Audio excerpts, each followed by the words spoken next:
Jacques Lacan, né le 13 avril 1901, mort le 9 septembre 1981.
Mesdames, Mesdemoiselles, Messieurs, je crois qu'en l'occurrence, ce serait à la fois trop peu et déjà trop dire que de s'en remettre à la formule classique qui consisterait à vous dire qu'on ne présente pas Jacques Lacan.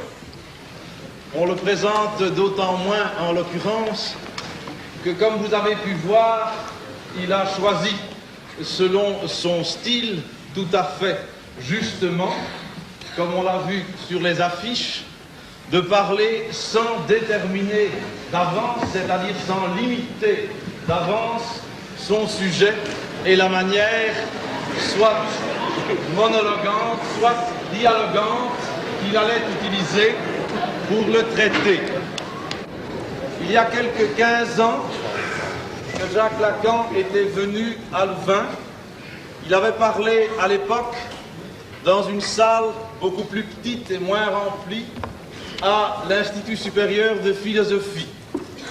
Qu'il parle aujourd'hui dans cette salle devant ce public, eh bien cela suffit à montrer, d'une part, que chacun sait la place définitive qu'il a occupée, qu'il occupe toujours dans le mouvement analytique, dans le discours analytique, et cette place consistant justement à donner à ce discours analytique actuel et de toujours son sens. Cela suffit aussi, cher monsieur, à attester combien l'auditoire louvaniste était désireux de vous entendre. Tout le monde sait ici aussi qu'au fond, la manière essentielle, la seule peut-être congéniale, tout à fait adéquate, de participer de l'enseignement si singulier de Lacan est de suivre ses séminaires. Bien au-delà de ses écrits, ces séminaires qui sont, comme il le rappelait encore à quelques-uns d'entre vous tout à l'heure, dans un tout autre style, dans un style beaucoup plus direct et plus propre à susciter et à mettre en place la chose elle-même dont il parle. C'est pourquoi, justement, nous savions tous que nous aurions aujourd'hui un très grand privilège, celui de l'entendre plutôt que de devoir le lire, et c'est dans l'horizon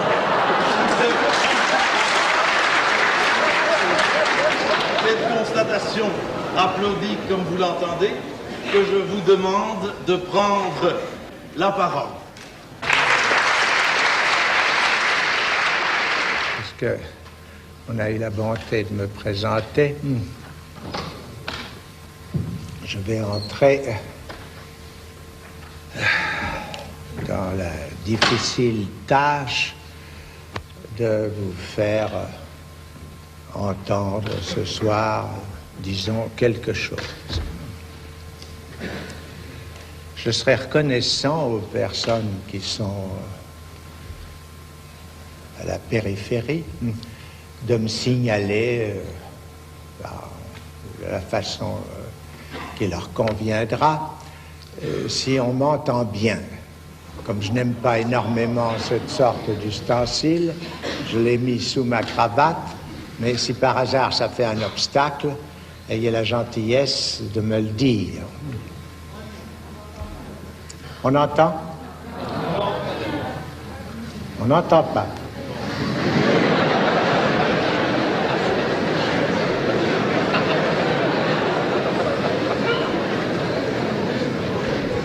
Et comme ça, entend-on. Ça va pas? Dites, ça va? Alors, la cravate, donc, était un obstacle.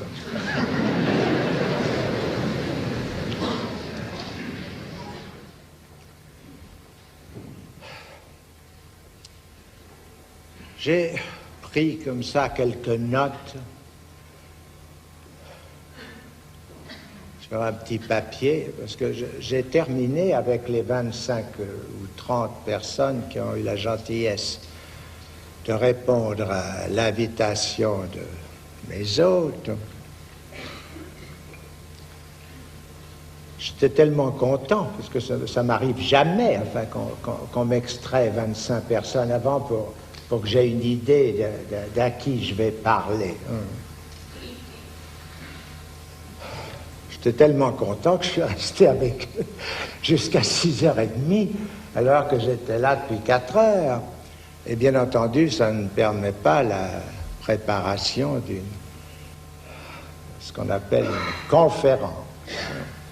J'ai jamais eu la moindre intention de vous faire une conférence, mais j'ai jamais la moindre intention de faire une conférence, mais j'ai un enseignement.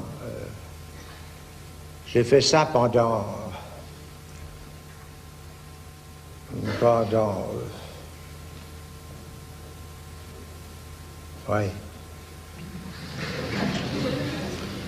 très longtemps, enfin, j'ai fait ça pendant 17 ans. Les questions, comme je leur ai dit, m'intéressent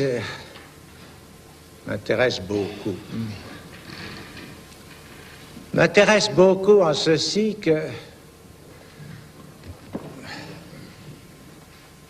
toute question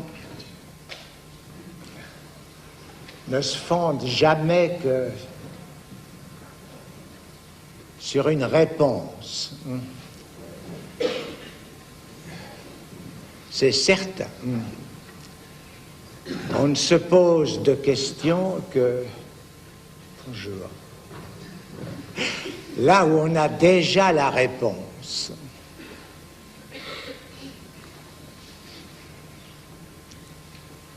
Ce qui a l'air de limiter beaucoup la portée des questions. Néanmoins, c'était pour moi une occasion de mesurer ce qui pour chacun était la réponse.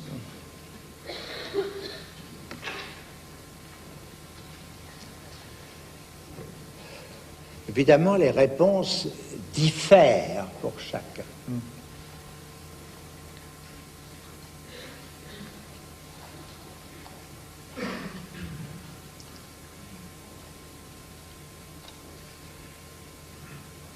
C'est même ce qui fait obstacle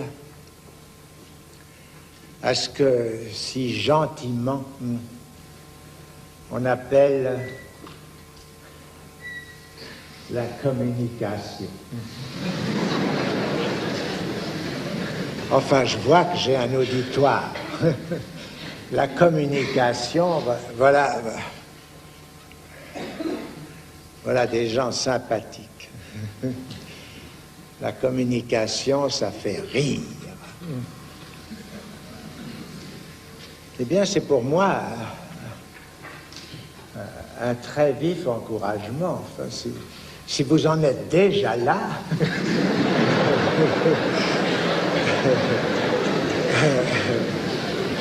on va pouvoir avancer un peu. Un discours. Ce que j'entends par là est ceci. Un discours, c'est cette sorte de lien social qui, c'est ce que nous appellerons un commun accord, si vous voulez bien, l'être parlant, ce qui est un pléonasme, n'est-ce pas? C'est comme parce qu'il est parlant, qu'il est être, puisqu'il n'y a d'être que dans le langage.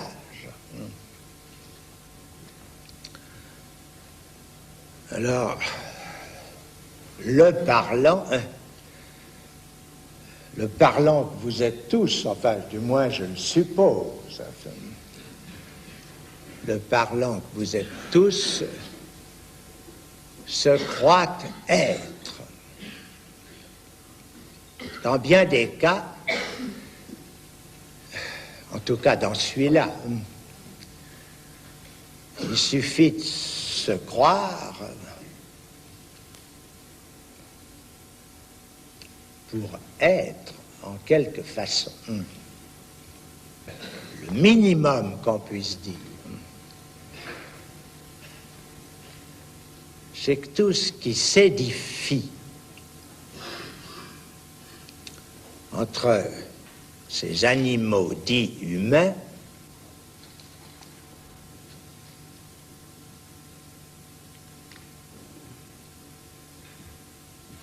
est construit, fabriqué, fondé sur le langage.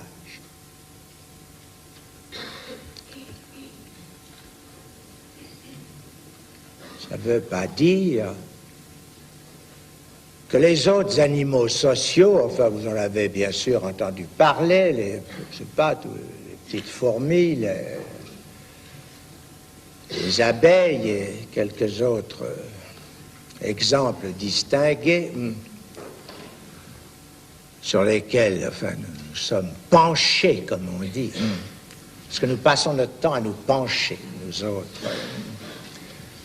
êtres langagiers, ont quelque chose qui, on ne sait pas quoi d'ailleurs, on en est réduit à dire que c'est l'instinct, quelque chose qui les tient ensemble. Il paraît difficile de ne pas s'apercevoir que ce qui fait que les êtres humains tiennent ensemble aussi, ça a un rapport avec le langage. J'appelle discours ce quelque chose qui, dans le langage, se fixe, se cristallise, qui use des ressources du langage qui sont évidemment beaucoup plus larges, qui ont beaucoup plus de ressources, qui usent de ça pour que le lien social entre être parlant, ça fonctionne. La mort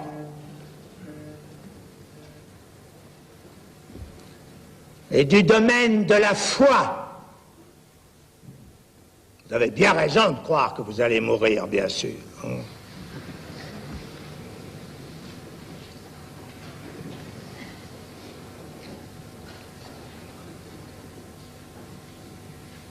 Ça vous soutient.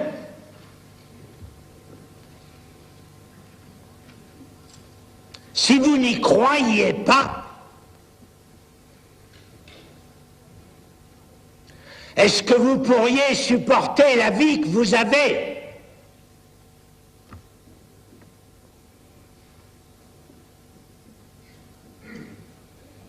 Si on n'était pas solidement appuyé sur cette certitude que ça finira,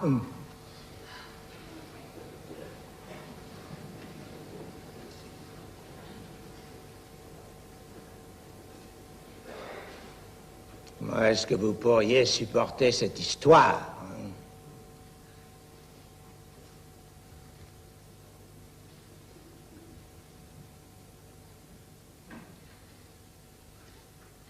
Néanmoins, ce n'est qu'un acte de foi. Le comble du comble, c'est que vous n'en êtes pas sûr.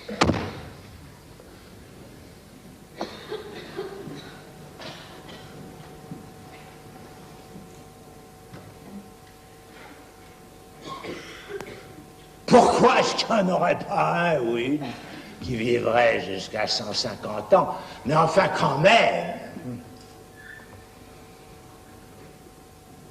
c'est là que la foi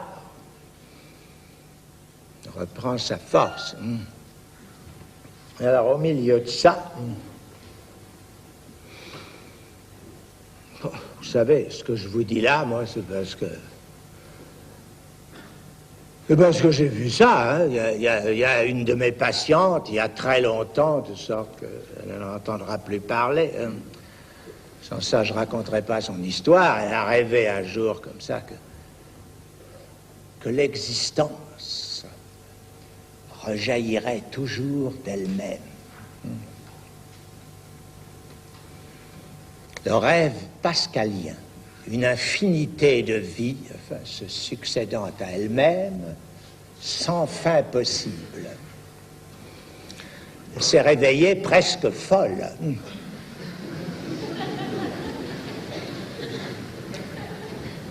Elle m'a raconté ça, hein. Je vous assure que je ne trouvais pas ça drôle.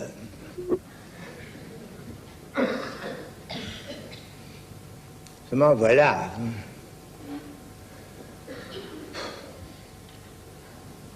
La vie. Ça, c'est le solide. Hein. C'est ce sur quoi nous vivons, justement. Moi, la vie, alors, dès qu'on commence à en parler comme telle, la vie, bien sûr, nous vivons, ça, c'est pas douteux, hein. On s'en aperçoit même à chaque instant. Bon. Il s'agit de la pensée, maintenant. Hein. Prendre la vie comme concept. Pendant un certain temps, on a pu croire que les psychanalystes savaient quelque chose.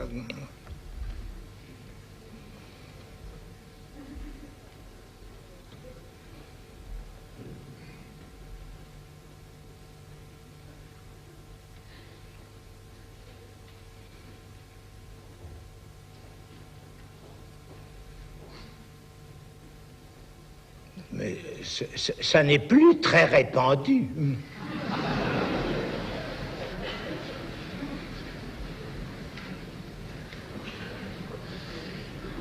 Le comble du comble, c'est qu'ils n'y croient plus eux-mêmes.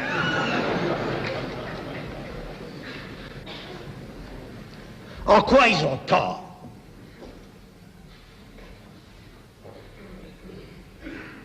Car justement, ils en savent un bout.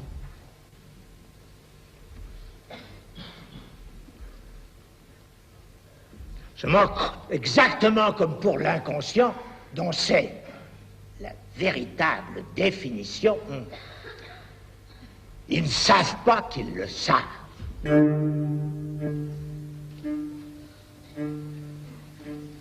Que le transfert, c'est l'amour. Vraiment et simplement. Alors, pourquoi est-ce qu'on aime un être pareil?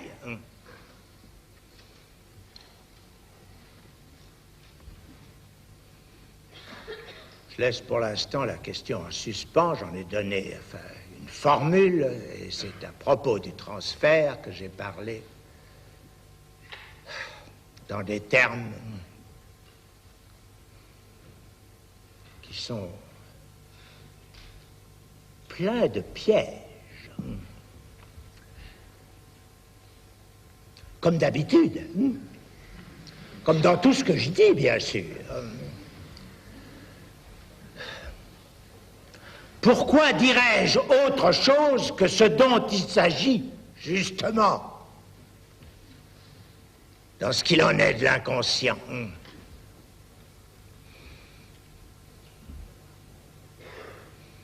À savoir que le langage, ça n'a jamais, ça ne donne jamais, ça ne permet jamais de formuler que des choses qui ont 3, 4, 5, 10, 25 sens. Le sujet supposé savoir.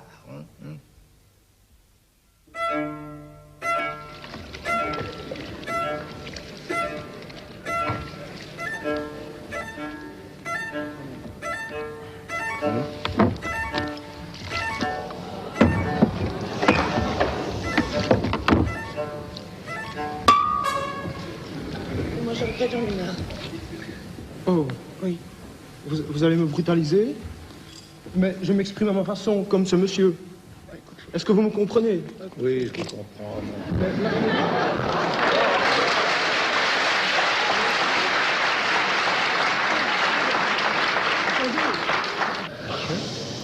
Alors, je voudrais encore ajouter que j'interviens au moment où j'ai envie d'intervenir et que, disons que l'ensemble, ce qui, jusqu'il y a environ 50 ans, pouvait être appelé culture, c'est-à-dire expression de gens qui, dans un canal parcellaire, exprimaient ce qu'ils pouvaient ressentir, ne peut plus, est maintenant un mensonge, et ne peut plus être appelé que spectacle, et est au fond la toile de fond qui relie, au fond, et qui sert de liaison entre toutes les activités personnelles aliénées.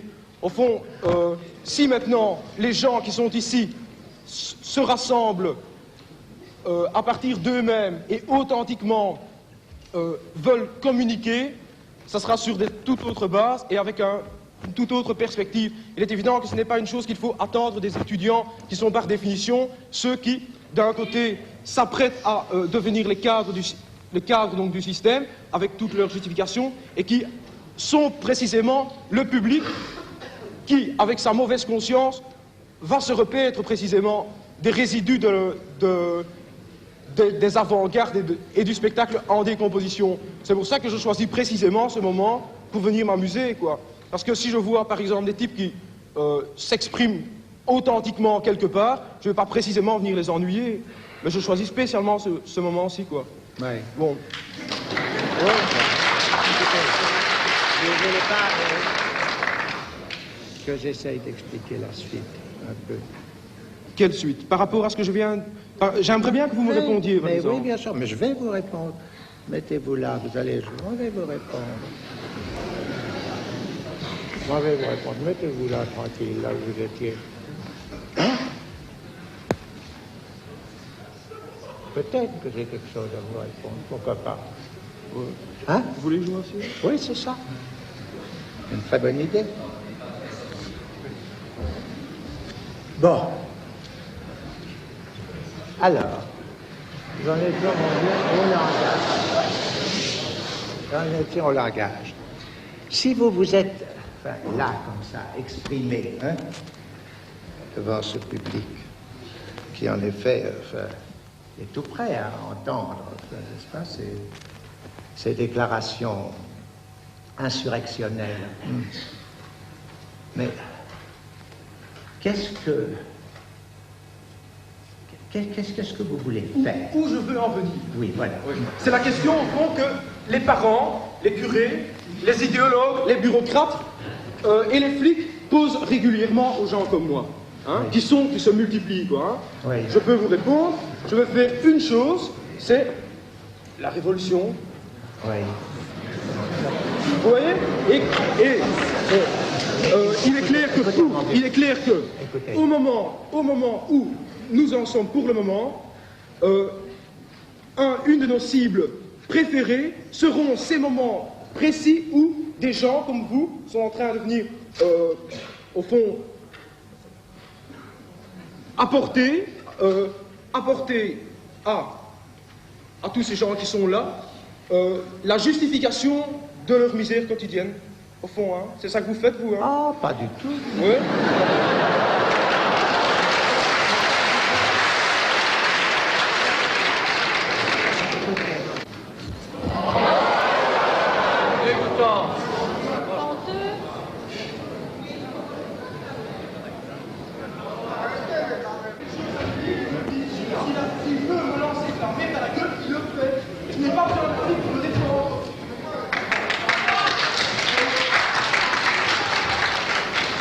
Que ça change pour une nouvelle organisation.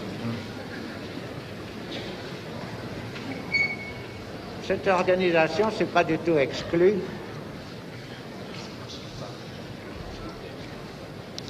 C'est pas du tout exclu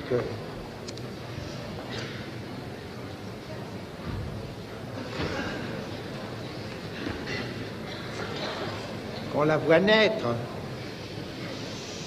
Ah, on la voit sous forme de régime qui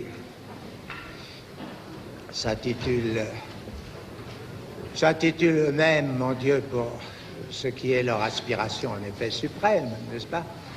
C'est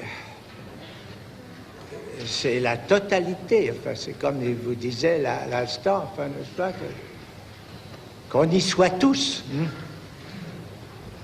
Qu'on se serre encore un petit peu plus les coudes, enfin, pour être ceux qui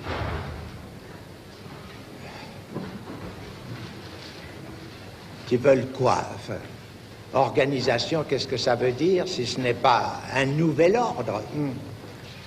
Un nouvel ordre, mon Dieu, c'est le retour à quelque chose qui... Si vous avez bien suivi ce que je vous ai dit et d'où je suis parti, enfin, est quelque chose qui est de l'ordre de quoi? Mais du discours du maître, tout simplement, n'est-ce pas? C'est le seul mot qui n'ait pas été prononcé dans tout ça, mais que le terme même d'organisation implique. Jusqu'à un certain point, enfin, c'est tout à fait concevable, enfin, qu'il y ait beaucoup de progrès dans ce sens. Si on peut appeler cela progrès. Je veux dire que ce que nous révèle, enfin, l'approche de ce qui se passe, n'est-ce pas, de ce qui se passe quand même dans un certain nombre de sujets, c'est-à-dire de quelque chose d'éminemment précieux qu'il a évoqué tout à l'heure, sous le terme de volonté et de volonté subjective. Cette volonté subjective, si nous la voyons, enfin, d'une façon, enfin, vraiment permanente, ne pouvoir se manifester que de sa propre division, c'est assurément fait pour nous suggérer quelque chose. C'est à savoir que c'est pas quand même l'image du tous, de l'harmonie totale, enfin réalisée. C'est un appel que vous avez entendu, que je connais bien, qui est touchant, enfin, ça aboutit, enfin, à quelques inconvénients comme ça sur ma cravate. Oui. C'est l'amour. C'est l'amour qui vous prêche. Si on était tous comme ça, tous ensemble, à s'aimer, enfin, mon Dieu, enfin, c'est la Jérusalem céleste, n'est-ce pas, qui vient vous annoncer, enfin, ça s'est vu, enfin, quelquefois au cours de l'histoire et jamais dans des moments indifférents. C'est bien justement parce que quelque chose se manifeste qui n'est tout de même strictement inséré, enfin, dans l'ordre du discours. C'est parce qu'il y a eu un discours qui est en train de proliférer, enfin, et qui engendre d'innombrables petits qui vous deviennent à tous et à chacun, à moi aussi, enfin, terriblement incommode, à savoir le discours scientifique qui de plus en plus, enfin, est là, enfin, imminent, menaçant par par sa présence, n'est-ce pas? Par l'idée que tout ça va se régler, enfin, en termes de mécanique, de balistique, d'équilibre, de courant, et puis plus on en saura, mieux ça vaudra, et bientôt, enfin, nous saurons comment produire, enfin, tel ou tel type d'individu qui lui saura marcher avec tous, n'est-ce pas? Ce que l'expérience nous montre, c'est évidemment tout autre chose. Ce que l'expérience nous montre, c'est que cet un langage dont j'ai parlé et qui est ce dans quoi vous avez tous cru et grandi, que vous avez reçu chacun, disons le mot, dans votre famille, n'est-ce pas, n'est pas là quelque chose qui vous a été transmis sans vous véhiculer en même temps toute une réalité frémissante et vacillante, enfin, qui est faite du désir de vos parents. C'est pour autant que dans la formation de chacun, cette incidence par la mère, enfin par la langue maternelle, enfin par ce quelque chose qui est à la fois au principe que c'est vers là que se tourne l'amour, que c'est vers cette espèce de frémissant appel, enfin, à l'union dans quoi, dans quelque chose de très évidemment, en effet, comme il l'a dit, aliénant. Enfin, ce qu'il y a d'absolument incroyable, c'est que c'est qu'il s'imagine que c'est en frappant avec ses poings la voûte du ciel que cette aliénation qui est justement ceci, qui fait que, après tout ce qu'il vous disait, c'était quelque chose qui était un appel, et un appel vers quoi? Vers plus de quoi? Vers plus de vérité. Enfin, sa parole lui paraissait vraiment identique, enfin, à cette vérité dont il se trouvait dans l'occasion être l'instrument, le messager, enfin, l'ange, n'est-ce pas, chargé de vous sortir de quoi? Enfin, de votre sommeil, en fin de compte.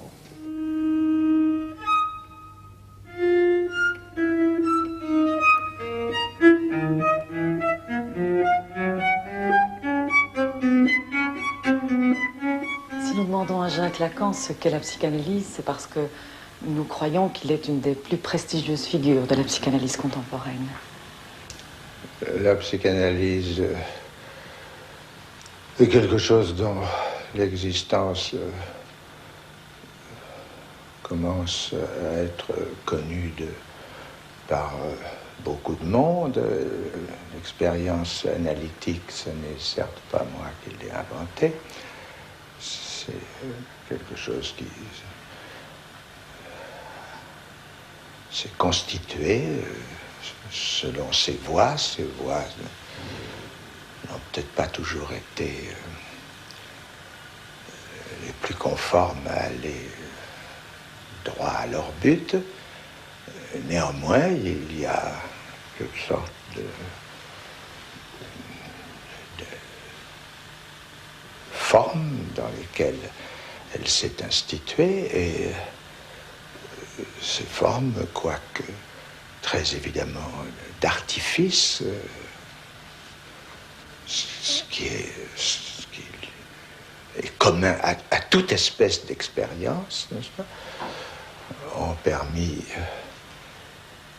une certaine élucidation concernant quelque chose dont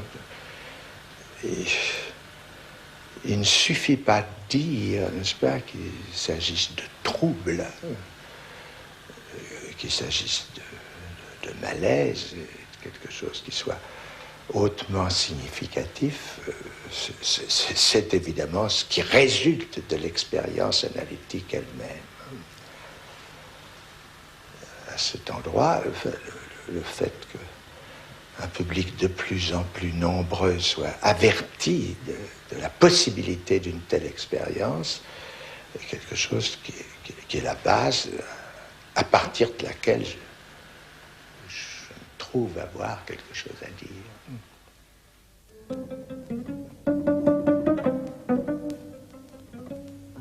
Jacques Lacan a mené un itinéraire indépendant et original. Au départ, il est psychiatre, mais sa thèse, publiée en 1932, de la psychose paranoïaque dans ses rapports avec la personnalité, débouche sur la psychanalyse. Le délire révèle aussi l'inconscient, comme la névrose. Très rapidement, il enseigne chez lui et parle à ceux qui veulent l'écouter. Ils viennent de plus en plus nombreux. Son analyse de la paranoïa enchante les surréalistes, Dali s'enthousiasme, les psychiatres et psychanalystes aussi. Bientôt, le salon devient trop exigu pour accueillir ceux que cette parole, bouleversant les concepts ronronnants, fascine. Je me trouve avoir insisté sur ce qui est évident, non seulement à la première inspection, mais à la seconde et à toutes les inspections possibles jusqu'à la dernière. C'est que l'analyse est une pratique de langage. La découverte de l'inconscient par Freud, il suffit d'ouvrir un de ses 3 premiers livres, les livres fondamentaux concernant justement la découverte de l'inconscient. Il n'y a pas d'autre appréhension de l'inconscient dans Freud qu'une appréhension langagière. Et c'est d'ailleurs en quoi l'expérience analytique le confirme, c'est que rien n'y passe que par la parole, celle de celui que j'appelle l'analysant ou celle de l'analyste. Il serait quand même extravagant que par rapport à ce fait pratique, on cherche un alibi dans je ne sais quelle construction accessoire. Comment définissez-vous l'inconscient? J'ai défini l'inconscient, c'est devenu un petit bateau. J'ai défini l'inconscient comme étant structuré comme un langage. C'est évidemment pas ici que je m'en vais me mettre à en faire le commentaire. Il est certain que c'est à partir de là que commencent les questions. Enfin, comment le fait que ces sortes d'êtres qui ce langage l'habitent, comment est-ce que ça se fait que ce serait à m'en croire, n'est-ce pas, par le véhicule du langage qu'il se trouverait dans tout ce que découvre l'analyse à l'intérieur de ce fait. Comment se fait-il que lui sont transmises des conditions aussi dramatiques, c'est le cas de le dire, n'est-ce pas, que le fait qu'il soit tellement dans la dépendance de tout ce qu'il a attendu dans le monde, et tout spécialement au niveau bien sûr, qui est celui dont il a reçu transmission de ce langage qui est celui que lui a parlé sa mère. Comment, à travers ça, quelque chose d'aussi prégnant, je peux dire, dominant, n'est-ce pas, que le désir dont il est en somme le résultat, la conséquence, comment sa destinée entière peut-elle être marquée par cela? C'est évidemment là que commence l'exploration, mais le mode d'alibi, plus ou moins prétentieux, désigné sous le terme d'affect, alors que à quelle occasion on peut jamais pu se produire les 10 affects, ce n'est à l'occasion de déclarations plus ou moins opportunes. C'est là que commence l'expérience analytique, mais ne pas lui donner comme prémisse que c'est bien au niveau du langage.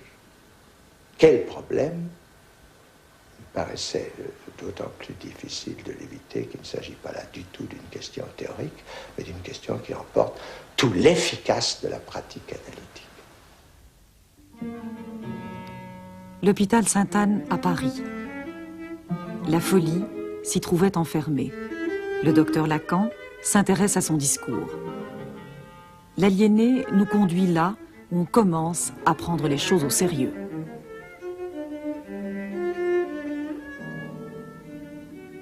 Dès 1953, dans la Chapelle, Jacques Lacan donne un séminaire hebdomadaire. Ensuite, après Benjamin Hall, c'est dans le pavillon Maignan. Lors de chaque séance, il présente des malades à son auditoire et fait entendre le discours du délire et de son signifiant. Il ne s'agit pas de diriger le patient, mais de laisser parler en lui le désir, quel qu'il soit. C'est le retour à Freud. Déjà, la rumeur circule au sujet de cette parole qui fait effraction, qui bouleverse le rapport entre soignant et soigné. 10 ans plus tard, le docteur Lacan est chassé de Sainte-Anne. Quel est le rôle de l'analyste? Est-ce, comme vous l'avez dit hier soir, ce rôle de « je ne te le fais pas dire » ? Oui, je me suis en effet, hier soir, armé, enfin, pour en faire un exemple, pour rendre sensible une dimension qui est celle que j'exprimais en spécifiant que j'ai dit structuré comme un langage, c'est-à-dire une langue particulière. Nous ne connaissons que ça. Enfin, je voulais bien marquer la différence, l'accent, enfin, l'accent précis que cela comporte.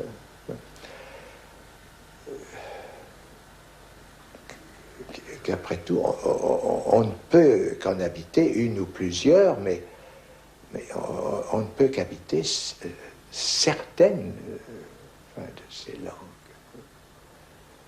Alors, ce que vous me demandez maintenant, si je comprends bien, c'est quel est le rôle de l'analyste, m'avez-vous dit? Reprécisez bien ce que vous vouliez dire par là. Le rôle de l'analyste. Dans la relation analytique, Eh bien, est-ce que c'est de faire dire ou de ne pas faire dire? Oui, c'est ça, c'est le fameux « je ne te le fais pas dire ». Je l'avançais comme exemple de ce qui, justement, spécifie un langage. On ne peut pas jouer sur l'ambiguïté que comporte l'expression « je ne te le fais pas dire », qui veut dire, qui peut vouloir dire deux choses tout à fait différentes en français. Tu l'as dit, et je me mets hors du jeu, c'est pas moi qui te l'ai fait dire par quiconque. C'était un exemple destiné à montrer la spécificité d'une langue entre les autres. Et c'était pour montrer que l'intervention, souligner que l'intervention analytique est très typiquement ce qui fera toujours usage de cet équivoque. Rue de Lille, numéro 5. Au fond de la cour, escalier de droite, premier étage, le cabinet du docteur Lacan. Combien de personnes, célèbres et inconnues, y sont entrées chaque semaine pour y être analysées? Nul ne le sait. Sur l'analyse elle-même, des bruits divers et critiques ont circulé. L'horaire flottant, la séance souvent minimale, le paiement important. Mais au dire de ceux qui l'ont vécu, cette analyse fut toujours unique.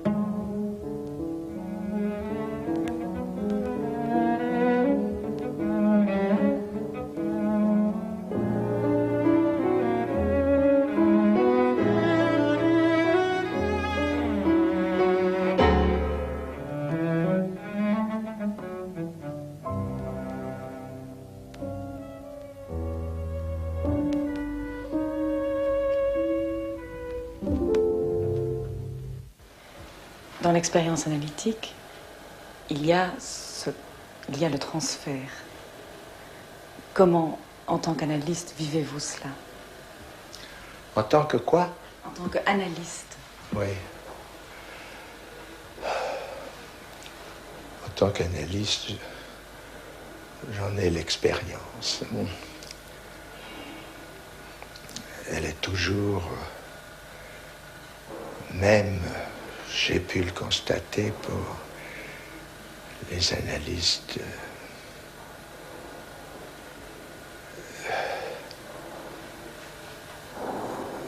les plus chargés, justement, d'expérience. À chaque fois, une surprise nouvelle, et je ne peux même pas ici témoigner de ceux qui m'en ont fait l'aveu. Et je ne vois pas pourquoi je les mettrais en avant quand moi-même, c'est ce que j'ajouterais à leur témoignage, c'est que pour moi aussi, c'est un sujet d'émerveillement. Mais ça ne dit en rien ce que...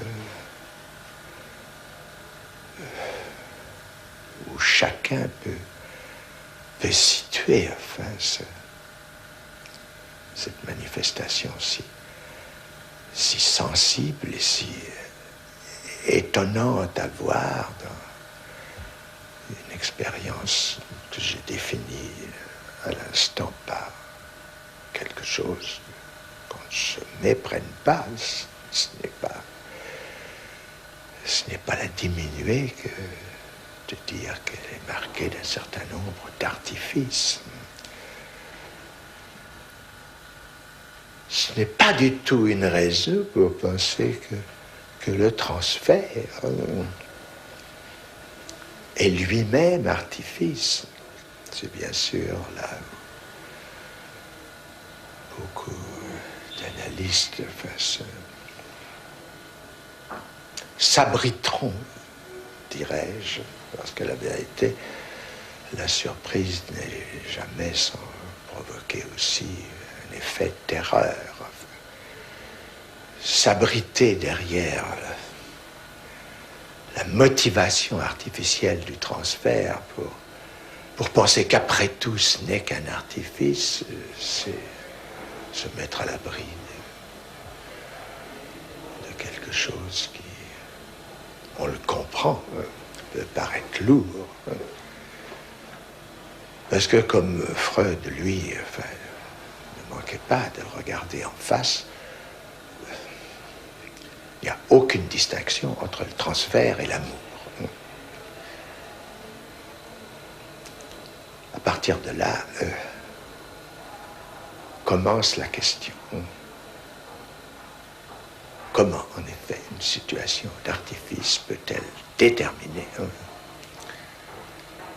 un ordre de sentiments qui paraît un ordre aussi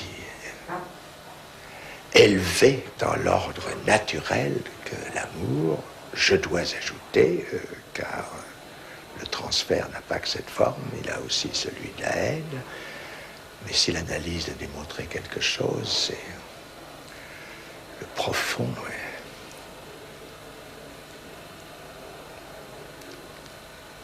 étroit accolement de l'amour et de la haine.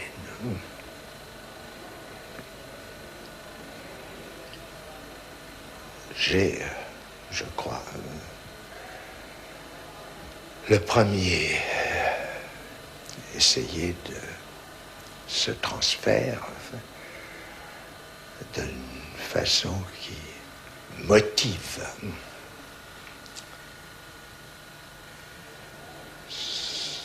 l'ordre élevé de son phénomène. Je l'ai inscrit sur la rubrique de ce que l'analyste se trouve effectivement dans l'expérience analytique occupé comme place, et je l'ai épinglé de termes faut accueillir, même sous la réserve de cette ambiguïté dont je parlais tout à l'heure, le sujet supposé savoir. Quelle est la relation d'un sentiment tel que l'amour avec une formule de l'ordre du sujet supposé savoir? C'est assurément ce qu'il est tout à fait impossible non seulement d'expliquer, mais même seulement de faire sentir dans un aussi court entretien. C'est près du Panthéon que Jacques Lacan émigre de Sainte-Anne. L'École normale supérieure l'accueille, Althusser l'aime. La lecture que Lacan a faite de Freud le guide pour celle qu'il fait de Marx. Le renom de la grande école donne du prestige au séminaire que Jacques Lacan tiendra pendant 5 ans. À l'École normale supérieure, l'esprit règne, Lacan y introduit le corps. L'auditoire est toujours comble. Souvent, au départ, il semblait chercher sa pensée. Il demandait qu'on lui pose une question. Le silence régnait. Puis, la parole prenait son envol. On vivait des minutes prodigieuses avec le sentiment d'avoir participé à quelque chose d'unique. En 1969, la faculté de droit héberge ce nomade qu'aucune instance universitaire ne reconnaît. L'esprit de 68 a marqué le monde intellectuel. Le tout Paris se bouscule. Lors des séminaires, la séduction de Jacques Lacan opère. On est pour ou contre, toujours avec passion, mais aussi avec respect. Philippe Solers. Une salle où Lacan parle ressemble vite à une assemblée de dormeurs. Comme ils ont fini par se rendre compte qu'ils n'entendaient rien, ils amènent leur magnétophone. Les micros pendent au haut-parleur comme les béquilles. Ils espèrent que leur tympan un jour s'ouvrira. Pour plus de sûreté, les voilà penchés sur leurs notes.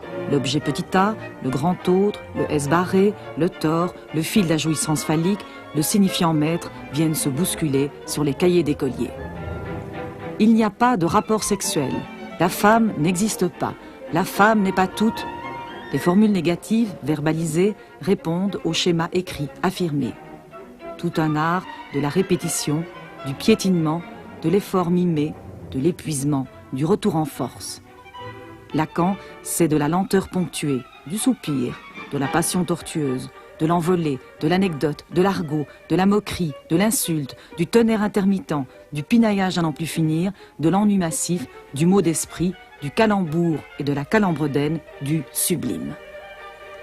L'étonnant est que ça donne comme la nervure exacte d'un gai savoir. Certains psychanalystes disent détenir la clé du normal. N'est-ce pas dangereux? Oui, enfin,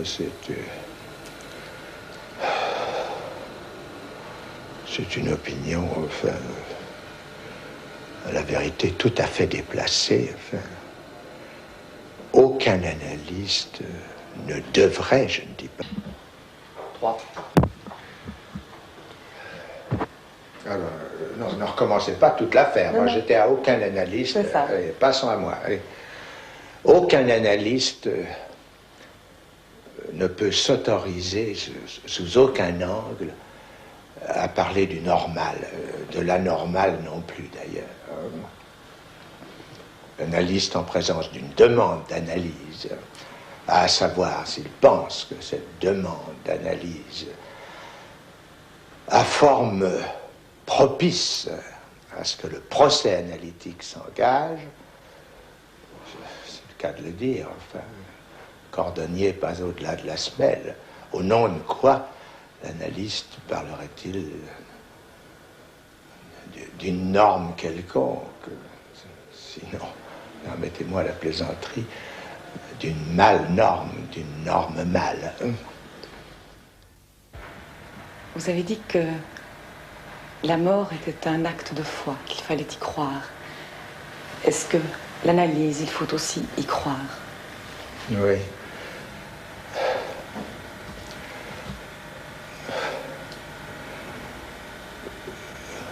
J'ai parlé à propos de la mort d'un acte de foi pour en rappeler simplement le caractère fondamental, c'est à savoir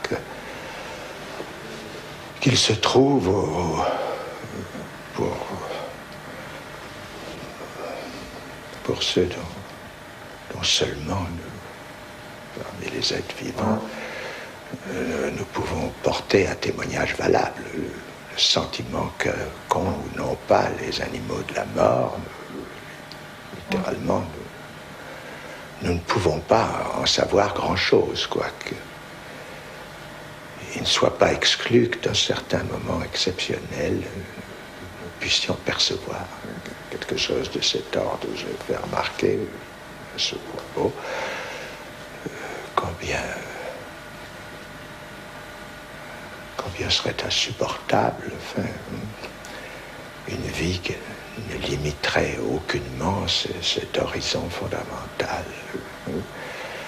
Et à ce propos, en effet, pour me faire entendre, enfin, j'ai parlé de l'acte de foi en jouant sur l'ambiguïté que comporte, l'ont souligné bien d'autres que moi, toute croyance. Cet accent d'ambiguïté, enfin, de certitude, mais de certitude quand même précaire. Enfin, dire que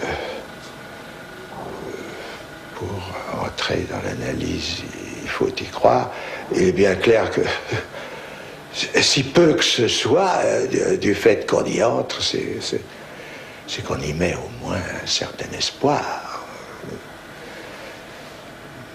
Il n'est certainement pas de la même nature que l'espoir que je croyais devoir évoquer au sujet de la mort. Il est peut-être plus immédiat, mais peut-être aussi plus incertain. Ça n'empêchera pas, quelles que soient les conditions de départ de cet ordre que nous pourrions épingler de la dimension de la croyance, ça n'empêchera certes pas, quel que soit le point de départ, l'expérience analytique, une fois instituée, d'être prenante. Parole écrite, parole dite, parole filmée. Et ceci est un fait rare. Lacan n'aimait pas cela. Il l'a pourtant autorisé, lors d'une conversation téléphonique, évoquant un souci peu connu, de dire la psychanalyse en répondant à des questions simples à un public le plus large possible. Donc, sous le couvert de la psychanalyse, il n'y a pas une répression de la liberté.